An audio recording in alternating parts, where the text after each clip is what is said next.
In the New England Journal of Medicine is an interesting perspective on interpreting the coronary artery calcium score. It begins with the story of a 55-year-old man without coronary risk factors who responded to a newspaper ad of all things 6 years ago and had a coronary score of 39. Very comforting. Now on repeat scan, his score has increased to 119, and the issue is how to interpret this and what to recommend for treatment, if any.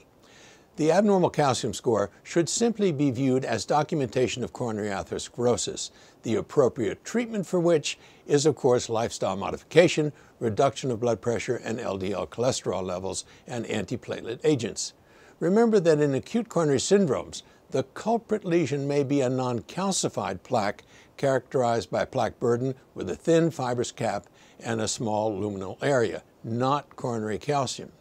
Therefore, the areas of coronary calcium visualized by CT are not necessarily the same lesions that cause subsequent coronary events.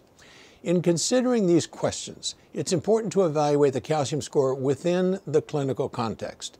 As a rule, data from the multi-ethnic study of atherosclerosis and other trials suggest that a calcium score below 100 indicates low risk and a score above 300 indicates high risk. So our patient is abnormal but at the low risk end. An abnormal calcium score in an asymptomatic patient is not an indication for coronary angiography, nor are stents or bypass surgery indicated to treat coronary calcification. So what to do? The article points out that a stress test can be helpful in patients with abnormal scores to evaluate functional capacity and the presence or absence of ischemia. It can also help to reassure an anxious patient.